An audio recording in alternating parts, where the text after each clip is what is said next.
नमस्कार, बहुत स्वागत है आप सभी का। आपके साथ मैं हूं अभिलाष मिश्रा और आप देख रहे हैं न्यूज़ 24 मध्य प्रदेश छत्तीसगढ़। इस वक्त हमारे साथ जुड़े हुए हैं छत्तीसगढ़ की सियासत में भूचाल लाने वाले, सबसे बड़े आदिवासी नेता के तौर पर शुमार किए जाने वाले, बीजेपी में आदिवासी की आवाज बनकर के लगातार अपनी मुखर आवाज से आदिवासियों के हक के लिए लड़ाई लड़ने वाले नंद कुमार साय जी। नंद कुमार साय साहब, बहुत स्वागत करता हूं आपका न्यूज़ 24 मध्य प्रदेश छत्तीसगढ़ पर। धन्यवाद।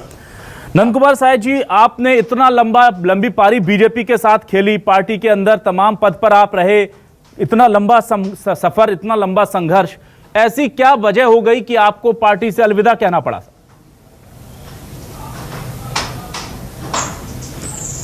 देखिए, समय और परिस्थितियां थोड़ी बदल जाती हैं। हम तो अटल बिहारी वाजपेयी जी के साथ में काम किए, श्रीमंत राजमाता सिंधिया जी, लाल कृष्ण आडवाणी जी, सुषमा स्वराज जी और कितने बड़े बड़े नेताओं के साथ। लेकिन हम अभी चलते चलते में छत्तीसगढ़ में लगातार कोशिश कर रहे थे कि भारतीय जनता पार्टी को कैसे यहाँ मजबूत किया जाए। बहुत सारे जो हमारे अभी वर्तमान के पदाधिकारी हैं, उन लोगों से मैंने बहुत सारी चर्चा की कि भाई आप पार्टी को मजबूत करने के लिए पुराने लोग, नए लोग, सबको एकजुट करके और कार्यक्रमों में लगाओ, समय बहुत कम है। और ये हमारा प्रयत्न था। आज के जो पदाधिकारी हैं वो इस विषय को ध्यान नहीं दिए और मैं कोई पदाधिकारी तो था नहीं इस समय और लगातार प्रयत्न करता रहा। मैं सामान्य कार्य समिति का सदस्य भर था। कभी कोर ग्रुप की बैठक, चुनाव समिति की बैठक, आर्थिक समिति की बैठक, ये सब में मैं रहता नहीं था। उसमें क्या चर्चा होती थी, लेकिन मुझे लगा कि ये पार्टी को तो डुबाने वाले हैं, तो कभी नए पुराने सब उनको जोड़ना चाहिए। हम विरोधी दल में हैं, इसलिए लोगों की समस्याओं के लिए जमीन पर लड़ने का काम और सारे कार्यकर्ताओं को उस लड़ाई में लगाने का काम करना चाहिए। ये प्रयत्न मेरा सफल नहीं हो पाया, मेरा कोई सुनता नहीं था और मैं बहुत व्यथित हो गया और अंततोगत्वा मुझे लगा कि ये पार्टी को भी डुबा रहे हैं और सबको, जो इतने लंबे समय तक संघर्ष में हम सब लोग रहे और भी लोग हैं, बहुत सारे किनारे पड़ गए हैं। मुझे लगा कि हम सफल नहीं हो पाएंगे, तभी हम आप छोड़ दिए कि कम से कम छत्तीसगढ़ के सभी समाज को आगे बढ़ाने के लिए मुझे कुछ निर्णय करना पड़ेगा और ये निर्णय जो मैंने किया उसी को लेकर के। साय साहब, आपका जो कद है वो राष्ट्रीय स्तर का, ये सब जानते हैं। आपकी जो शिकायत है कि आपकी बात नहीं सुनी गई, वो प्रदेश नेतृत्व से है या आपने राष्ट्रीय स्तर के राष्ट्रीय नेतृत्व को भी अपनी पीड़ा बताई थी और वहां पर भी सुनवाई नहीं हुई, इसलिए आपने इतना बड़ा कदम उठाया? देखिए, मैं कई बार माननीय प्रधानमंत्री जी, माननीय गृह मंत्री जी, इस लेवल तक भी मैंने कई बार अपना मैसेज भेजा कि हम आपसे मिलना चाहते हैं और वो अपना मैसेज प्राप्त करते थे और वो राष्ट्रीय अध्यक्ष जी को मैंने फॉरवर्ड कर देते थे और राष्ट्रीय अध्यक्ष जी भी कभी हम वहाँ पता किए कि भाई वो हमारा क्या हुआ, तो उसमें वो बोलते थे कि आपका मैसेज तो मिला है लेकिन चर्चा करने के लिए उसमें आपके विषय को टिक नहीं किया गया है। लेकिन वो इसी तरह से चलता रहा और अंत में वहाँ भी हम मिल करके नेताओं को अपनी बात बताने में तो सफल नहीं हो पाए। प्रयत्न करते रहे, मिलने का नहीं हुआ और वहाँ हम सफल नहीं हो पाए। लेकिन साय साहब, आज हम देख रहे हैं, कल तक तो तमाम बीजेपी संगठन के नेता कह रहे थे कि हम साय साहब से बातचीत कर लेंगे, उन्हें मना लेंगे, ऐसा नहीं है वो पार्टी छोड़कर नहीं जाएंगे। और आज जब आपने कांग्रेस ज्वाइन कर ली तो वो कह रहे हैं कि हमारे साथ विश्वासघात कर दिया, हमसे बात ही नहीं की और इतना बड़ा फैसला कर लिया और उन्हें कांग्रेस में जाना था, इसलिए अब तोहमतें लगा रहे हैं। क्या कहेंगे आप? नहीं, वो हम तो कितने समय से उनसे मिलने के लिए कितना बार कोशिश किया। यहाँ के जो लोकल हमारे पदाधिकारीगण हैं उनसे भी चर्चा किया, प्रेस कॉन्फ्रेंस करके मैंने बताया कि ऐसी स्थिति है, समय नहीं है और सारे लोग मिल करके इसको ठीक करो पार्टी को, और नहीं तो 6 महीने के बाद चुनाव है। लेकिन हमारी बात तो किसी ने सुनी नहीं और हम केंद्र को बताते रहे, यहाँ बताते रहे, पदाधिकारियों को बताते रहे, किसी ने मुझे सुना नहीं, किसी ने मुझे बताया नहीं। और उसके बाद मैं पूरी तरह से इस मामले में मैंने निश्चिंत हूं कि मैं बहुत कोशिश किया हमारे केंद्र के पदाधिकारियों से बात करने का, यहाँ के लोगों को भी समझाने का। किसी ने मेरी बात नहीं सुनी और आज एक विश्वासघात की जो बात कर रहे हैं गलत है, और मुझे ही इन लोगों ने मेरे साथ पूरी तरह से विश्वासघात कर दिया। कभी नहीं सुने। हम मध्य प्रदेश के भी अध्यक्ष रहे जी, हम अनेक 3 बार हम लोकसभा में रहे, 2 बार राज्यसभा में रहे, विधानसभा में रहे और बहुत जगह रहे। और हम पार्टी को मजबूत करने के लिए अलग अलग जगहों में मैसेज करते रहे बात करने के लिए। किसी से बात हो नहीं पाई और अंत में मुझे निर्णय लेना पड़ा। साय साहब, क्या आपको लगता है कि बीजेपी में अब पहले जैसी स्थिति नहीं रही है? खासतौर से आदिवासी चेहरे को लेकर कांग्रेस लगातार कहती है कि देखिए एक के बाद एक आदिवासी अध्यक्ष को हटा दिया, अब नंद कुमार साय साहब नाराज हैं, उससे पहले कई आदिवासियों की उपेक्षा हो रही है वहां पर। क्या आदिवासियों के लिए बेहतर माहौल नहीं है बीजेपी संगठन में काम करने का? मुझे कभी कभी ऐसा भी लगता है, देखिए जब आपको ध्यान होगा हमारे प्रदेश अध्यक्ष माननीय विष्णुदेव साय जी थे और उनको जब हटाया गया अरुण साव को बनाने के लिए, वो ऐसा दिन था जो विश्व आदिवासी दिवस था जी। मैंने बयान जारी किया, अरे इनको बदलना भी था तो कोई आगे कर लेते, पीछे कर लेते। आपने विश्व आदिवासी दिवस के दिन क्यों विष्णुदेव साय को हटा दिया? इसका मैसेज बहुत गया और ये निर्णय भारतीय जनता पार्टी का अत्यंत दुर्भाग्यपूर्ण है, निंदनीय है। मैंने बयान जारी किया था। लेकिन साय साहब यही तो कहते हैं कि आप पार्टी के अंदर आकर के पार्टी के खिलाफ खुले मंच पर बोल देते थे, बजाय आप पार्टी फोरम पर बात रखें। ये आरोप आप पर बीजेपी के लोग अब लगा रहे हैं कि वो हमेशा पार्टी के खिलाफ बात करते थे। नहीं, मैंने तो इस विषय को लेकर के वो जब निर्णय किया गया उसी समय, अब हमको तो मालूम नहीं था, अचानक निर्णय आ गया। ये लोग कभी मुझसे राय थोड़ी करते थे। मैं किससे बात करूंगा? मैं कोर ग्रुप में नहीं हूं, मैं चुनाव समिति में नहीं हूं, मैं आर्थिक वाली समिति में नहीं हूं। मैं केवल एक सामान्य कार्यकर्ता के रूप में वो जो कार्य समिति का सामान्य मेंबर होता है, कई लोग होते हैं, उस टाइप का हूं। तो मुझे तो कोई समय भी नहीं देते हैं। मैं बात किससे करूंगा? अब आप एक सवाल तो यह है कि चलिए आपका मन भर गया, आपको लगा कि वहां सुनवाई नहीं हो रही है, लेकिन आपका मन बीजेपी से उचट जाना और कांग्रेस से दिल लग जाना, ये दोनों संयोग कैसे हुए? कांग्रेस के प्रति पहले झुकाव हो गया था इसलिए बीजेपी छोड़ी, या बीजेपी छोड़कर कहीं तो जाना था राजनीतिक भविष्य के लिए इसलिए कांग्रेस ज्वाइन की? नहीं, हमारा कांग्रेस में पहले कहीं कोई संबंध नहीं था, कुछ भी नहीं था। और मैं देख रहा था कि भाई ये पार्टी में सरकार है, काम तो कर रही है, लेकिन मैं जब देखा इधर बहुत, आज से नहीं, मेरे को 2-3 साल हो गए लगातार ये प्रयत्न करने में, और लेकिन हम सफल नहीं हो पाए। तो देखे कि हमारे जो हमारा जीवन है, जितना कार्यखंड अभी कार्यकाल बाकी है, उसमें इस प्रदेश के लिए कम से कम यहाँ के जनजाति और सर्व समाज के लिए कुछ काम कर सकूं, ऐसा कोई फ्रंट, ऐसा कोई क्षेत्र तो रहना चाहिए।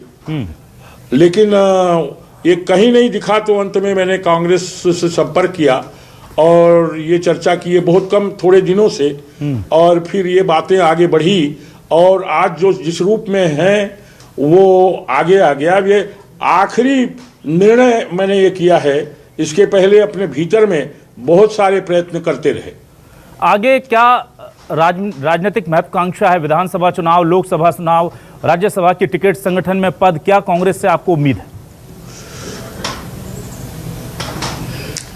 देखिए अभी तो आज बात हुई है, बहुत सारी बातें, लेकिन वो आगे चल करके वो आकार किस रूप में लेगा ये देखेंगे, क्योंकि अभी बहुत सारे चुनाव कहाँ चल रहे हैं, बहुत सारी बातें हैं, उसमें बहुत सारी चर्चा हुई है। वो आगे चल करके देखेंगी किस प्रकार का वो रूप लेता है। नंद कुमार साय साहब, जब आपने कांग्रेस में आने का मन बनाया या कांग्रेस में आप शामिल होंगे इसकी सहमति बनी, तो ये इनिशिएटिव आपने लिया था या कांग्रेस की तरफ से आपको अप्रोच किया गया था कि आपकी उपेक्षा हो रही है, आप बड़े कद्दावर नेता हैं, हमारी पार्टी आपका सम्मान करेगी, आप आइए हमारे पास, या आपने अप्रोच किया था कांग्रेस को? देखिए ऐसा था, वो इस तरह की बातें चल रही थी, ये कांग्रेस वालों को भी मालूम था। हम कभी कभी कई बातों से कांग्रेस के नेता मुख्यमंत्री जी वगैरह से मिलते थे, अलग अलग विषयों को लेकर के। तो उनको कहां से कैसे पाता था, वो लोग भी चर्चा कर रहे थे। मैंने कहा कि हाँ, इस तरह की बातें हैं। और ये आपस में जहां कहीं मिलते थे तभी चर्चा हुई। अप्रोच हमने भी पहले एकदम से नहीं किया है, उनको जानकारी थी और वो कहीं कहीं अपन प्रमुख जो नेता हैं उनसे बात होती थी और धीरे धीरे ये मामला आगे बढ़ा। ठीक है साय साहब, आप जाने जाते हैं बिल्कुल दिल खोलकर बात रखने के लिए, सीधी सच्ची बात कहते हैं और आदिवासियों की जो मूल भावना होती है ना कि जो दिल पर होता है वो जुबान पर होता है, वही आप करते रहे, जिसका खामियाजा भी हमें ऐसा लगता है कि शायद आपको पार्टी में रहकर उठाना पड़ा। लेकिन अब कांग्रेस में आने के बाद क्या नंद कुमार साय के वो तेवर धीमे पड़ जाएंगे? क्या अब पार्टी का अनुशासन, पार्टी फोरम पर रखना जरूरी हो जाएगा, या अभी भी आप खुलकर बात रखेंगे, कुछ गलत लगेगा तो गलत कहेंगे? मुझे लगता है कि जो वहां के बड़े नेता हैं उनको भी पता है मेरी प्रकृति का, मेरा नेचर का। इसलिए मैंने अभी जब एक जगह कार्यक्रम हुआ था, वो जब प्रवेश वाला मामला था वहीं पर, उसमें मैंने कहा है कि भाई ये जो जनजाति वर्ग है, विशेष करके बहुत गरीब गरीब लोग हैं, कोरवा, कमार, बिरोर, पंडो, बैगा, ये सारे समाज के लोगों को कैसे शिक्षित किया जाए, इनको कैसे ऊपर उठाया जाए, तभी छत्तीसगढ़ राज्य बनने का असली उद्देश्य पूरा होगा।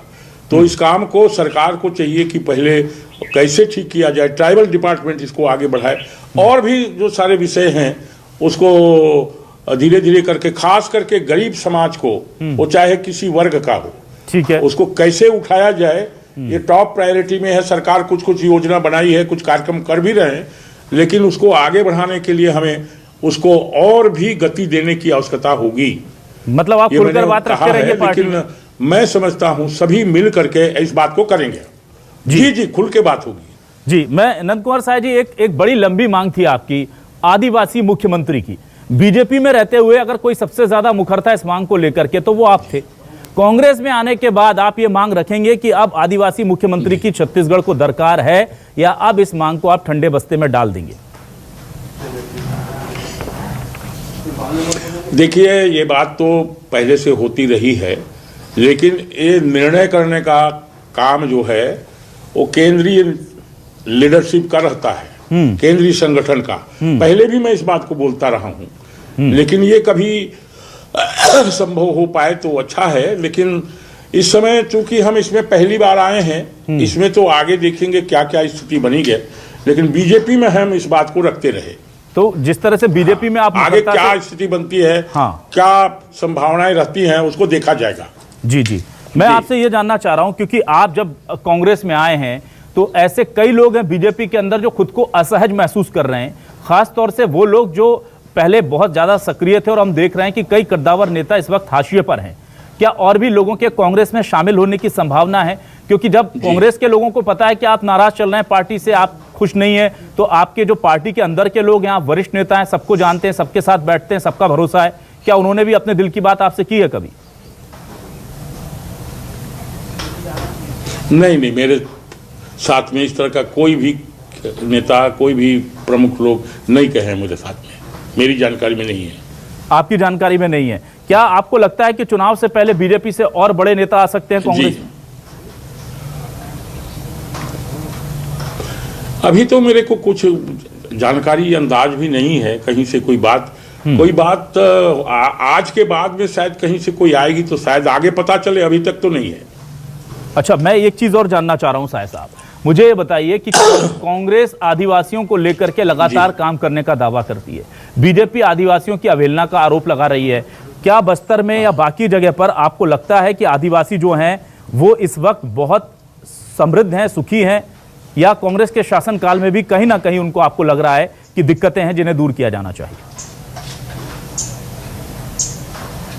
नहीं, देखिए, बहुत समृद्ध तो नहीं है, उनकी हालत अभी भी बहुत कमजोर है, और जो भी सरकार हो वो मिलकर के उनको आगे कैसे उनकी तकलीफों को दूर किया जा सकता है, उनकी शिक्षा की स्थिति को कैसे और अधिक उन्नत किया जा सकता है, उनकी आर्थिक स्थिति, उनकी काम खेती है उसको कैसे आगे बढ़ाया जा सकता है, इस पर निरंतर चिंतन और उसको उस काम को आगे बढ़ाने की आवश्यकता है।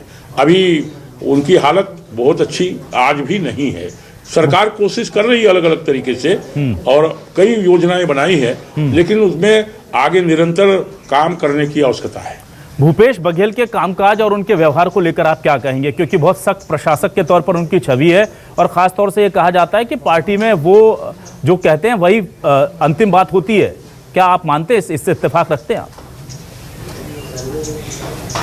नहीं, मैं तो अभी आया हूँ, उसको इसमें मिलना जुलना होगा, देखेंगे क्या क्या है कल्चर, क्या क्या प्रकृति है, कौन कैसा है, ये आगे जानने का विषय है। अभी तो मैं प्रवेश ही किया हूँ।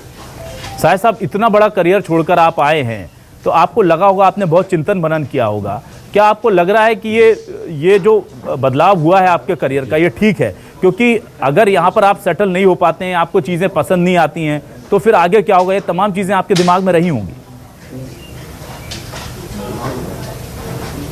नहीं, देखिए अभी तो आगे वही तो मैं बताया ना, चीज़ों को समझना है, प्रकृति कैसा है। जैसे नया घर में चले जाते हैं ना, तो वहाँ पर देखना पड़ता है कि कैसा है वो, रात को ठंडक रहती है, गर्मी रहती है, क्या ठीक करना पड़ेगा, क्या करना है, ये सब विषय को समझने का है। अभी एकदम से इस विषय पर कोई अंतिम चीज़ों को समझ पाना एकदम आज ही एक दिन में संभव नहीं है। नंद कुमार साहब, आपकी आमद में क्या कांग्रेस के केंद्रीय नेतृत्व का भी कोई रोल था, या सिर्फ और सिर्फ प्रदेश के संगठन से लेकर के आपने चर्चा की और पार्टी में आए? यहाँ लोगों ने चर्चा यहाँ जब हुई तो यहाँ केंद्र का जो केंद्रीय लीडरशिप है वहाँ भी मेरी पूरी जानकारी नहीं है, लेकिन उन्होंने इस विषय की जानकारी दिया गया था, उनको ऐसा सूचना है और वहाँ की सहमति भी ली गई है। मुझे लगता है कि शायद मेरा जो नाम है वो दिल्ली में भी थोड़ा जाना जाता है अलग अलग जगहों में, तो ये मुझे एकदम कंफर्म नहीं हूँ मैं, लेकिन मुझे लगता है कि शायद जानकारी वो जरूर दिए होंगे। संगठन में आपने बहुत बड़ी जिम्मेदारी राष्ट्रीय स्तर की अनुसूचित मोर्चा को लेकर के, अनुसूचित जनजाति को लेकर के निभाई थी। क्या ऐसी ही कांग्रेस पार्टी के संगठन में जी कोई राष्ट्रीय स्तर की जिम्मेदारी आपके पास आने वाली है, जिस तरह की अटकलें हैं? नहीं, ऐसा कोई चर्चा नहीं, कोई बातचीत नहीं है। जी, आपसे जानना चाहूंगा कैसे होगा आगे देखा जाएगा। बीजेपी के कितने % चांस है इस बार चुनाव में? बीजेपी बहुत दावा कर रही है, तमाम संगठन के लोग जुटे हुए हैं। क्या आपको लगता है बीजेपी का कैसा परफॉर्मेंस रहेगा? क्योंकि आप बीजेपी से आए हैं, उसको बेहतर तरीके से समझ रहे हैं, उसकी तैयारी को, उसकी कमजोरी को। मुझे लगता है बीजेपी को मैं बहुत पहले से कोशिश कर रहा था कि भैया इसके संगठन को जरा ठीक करो, अलग अलग क्षेत्रों में, अलग अलग गांवों में, अलग अलग जो जिला है, उसके बाद तहसील है और उसके नीचे बूथ तक जाकर के देखना चाहिए कि पार्टी में सभी लोग सक्रिय हों, अलग अलग लोगों से संपर्क करें। उसकी कई प्रक्रियाएं बनाई गई हैं, ठीक है, और उसको ठीक से करो। तो मुझे नहीं लग रहा था कि वो कागजों में सब हो रहा था, बाकी काम नीचे जमीन पर दिखाई नहीं पड़ रही थी। ठीक है, इस बार कांग्रेस की सरकार बनेगी, ये तय है आपको लग रहा है? अब देखिए सरकार किसकी बनेगी ये एकदम से मैं कैसे कह सकता हूं, लेकिन कांग्रेस की गवर्नमेंट है, कुछ काम भी सरकार कर रही है और मुझे लगता है कि वो जिस तरीके से कर रहे हैं, लोगों में अलग अलग प्रकार का अलग अलग टाइम में कार्यक्रम लगातार चला रहे हैं, उससे लगता है कि उनकी संभावनाएं अच्छी हैं। तो नंद कुमार साहब भले ही कांग्रेस में आ गए, लेकिन हम उम्मीद करेंगे कि आदिवासियों के हक की आवाज, आम जनता की आवाज उसी दमदार तरीके से आप उठाते रहेंगे। न्यूज़ 24 मध्य प्रदेश छत्तीसगढ़ को वक्त देने के लिए शुक्रिया। नई पारी के लिए आपको ढेर सारी शुभकामनाएं।